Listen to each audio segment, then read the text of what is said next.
Ka-Express, Kai Soto, muling ginulat ang mundo. Hindi ito basta comeback story na pang-viral lang. Ito ay functional, on-court impact na agad naramdaman laban sa New Zealand at Australia.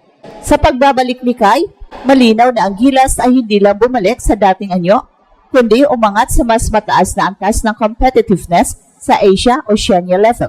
Sa unang tingin, ang headline ay impressive comeback, pero sa mas malalim na pagbasa, ang tunay na dahilan kung bakit hindi lang ito hype ay ang agarang epekto ni Kai sa sistema. Sa depensa, bumalik ang paint control ng Gilas. Ang mga guard ng New Zealand ay napilitang mag-pull up imbis na umatake diretso sa loob. Ang Australia naman, na kilala sa physical drives at cutting game, ay mas naging perimeter-oriented, indikasyon na may respeto na muli sa rim protection ng Gilas. Hindi man lahat ng possessions ay nagtapos sa blocks o rebounds ni Kai. Malinaw ang deterrent effect. Yan ang klase ng contribution na hindi palaging lumalabas sa box score, pero kitang-kita sa galaw ng kalaban. Bumagal ang pace, humaba ang possessions, at napilitan ang Oceania teams na mag-adjust sa halip na magdikta. Sa opensa ng Gilas, dito lalong lumabas kung bakit for real ang comeback ni Kai. Si Kai ay hindi nalang target sa ilalim, kundi decision point ng half-court sets. Kapag binigyan ng single coverage, may efficient finish. Kapag dinoble, automatic ang kick-out reads. At ang resulta, mas bukas sa opensa, mas confident sa guards, at mas balancing shot distribution. Isa pang mahalagang aspeto ay ang psychological lift. Ang presensya ni Kai ay nagbigay ng lakas ng loob sa buong lineup. Mas aggressive ang ball pressure, mas daring ang spacing, at mas malinaw ang identity ng Gilas bilang isang team na kayang makipagsabayan sa pisikalan. Hindi na puro puso at bilis, may structure at sentro na ang laro. At sa mas malaking larawan, ang comeback ni Kai ay nagdadala ng malinaw na mensahe sa rehiyon. Ang Gilas ay hindi na transition team.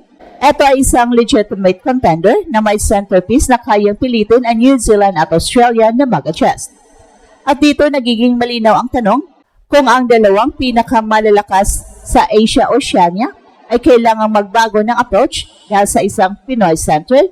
Hindi ba patunay ito na ang pagbabalik ni Kai ay hindi lang kwento? Ito ay simula ng bagong yugto ng Gilas. At sa pagkakataong ito, malinaw na malinaw kung bakit hindi lang ito hype, kundi for real.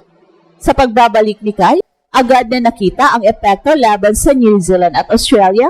Dalawang kupunang matagal ng sukatan ng lakas sa Asia-Oceania basketball. Hindi ito kwento ng emosyon lang. Ito ay kwento ng agarang pagbabago sa balanse ng laro. Sa defensive end, bumalik ang identity ng Gilas bilang isang team na may control sa loob. Sa unang mga possessions pa lang, kapansin-pansin na ang pag-aalangan ng mga guards ng New Zealand sa pag-atake ng basket. Ang dating diretso at agresibong drives ay napalitan ng pull-up jumpers at leg kick-outs. At sa Australia naman, ang kilalang cutting game at physical lanes ay mas naging maingat at mas perimeter-oriented. So ibig sabihin, may respeto muli sa paint at ito ang isa sa pinakamalaking indikasyon, ang comeback ni Kai. Hindi kailangang mag-post ng eye-catching stats para makita ang kanyang impluensya. Ang simpleng presensya ni Kai sa ilalim ay sapat para baguhin ang shot selection ng kalaban. Bumagal ang pace ng laro, humaba ang possessions, at mas naging kontrolado ang daloy ng laban. Lahat pabor sa Gilas. Ito ang uri ng impact na hinahanap sa international basketball, kung saan ang deterrence ay kasing halaga ng actual na depensa. Sa opensa naman, mas lalong lumilitaw kung bakit for real ang pagbabalik ni Kai. Hindi na siya basta finishing option sa ilalim, isa na siyang central read sa half-court offense. Kapag single coverage, mas mataas na tsansa ng efficient finish. Kapag nag-collapse ang depensa, automatic bumubukas ang mga shooters sa labas. At dahil dito, mas naging relaxed at decisive ang mga guards ng Gilas. Alam nilang may malinaw na outlet at structure sa bawat set.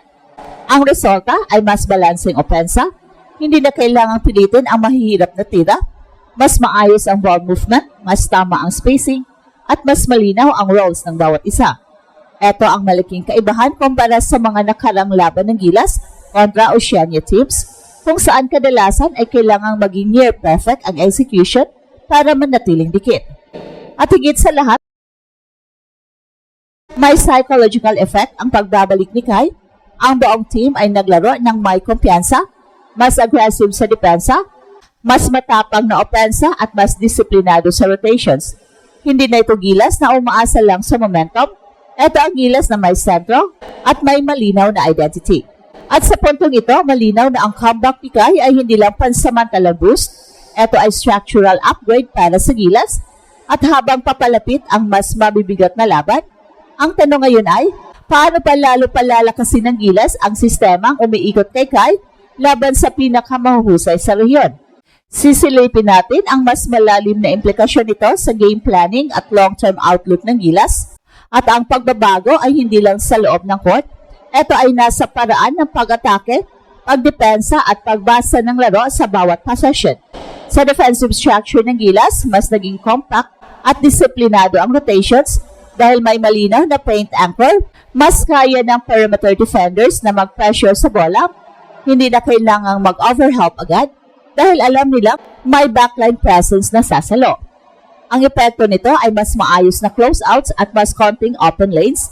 Laban sa New Zealand, kitang-kita na ang dating mabilis na ball reversal ay mas bumagal dahil sa mas agresibong on-ball defense ng gilas. Laban naman sa Australia, mas lumalabas ang adjustments ng gilas sa physicality. Imbes na makipagsabayan sa bawat banggaan, pinili ng gilas ang tamang angles at timing. Ang presensya ni Kai ay nagbibigay ng luxury na ito dahil may control sa loob. Mas naging pasensyoso ang gilas sa depensa. Pinipilit ang kalaban na gumawa ng extra pass o tumira sa mas mababang efficiency spots. Ito ay malinaw na indikasyon ng mas mature na defensive identity. Sa offensive end, mas naging structured ang half-court execution. Ang mga sets ay may mas malinaw na options. Entry pass kay Kai, weak side action at secondary reads.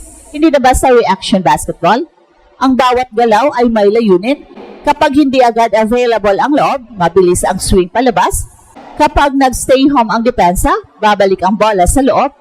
Ang ganitong clarity ang dahilan kung bakit mas consistent ang opensa ng gilas laban sa mas disiplinadong kupunan. At isa pa ang mahalagang detalye ay ang rebounding battle. Kahit hindi pa laging dominant si stats, ang presence ni Kai ay nag-allow sa mga wings at guards na mas maagang makapesto para sa outlet at transition defense. So ibig sabihin, mas konti ang second chance points ng kalaban at mas kontrolado ang tempo ng laro. Ito ay critical laban sa Australia at New Zealand na umaasa sa momentum mula sa offensive rebounds. At ito ang Express Info kung saan bawat kwento ginulat ang mundo. Don't forget to like and subscribe.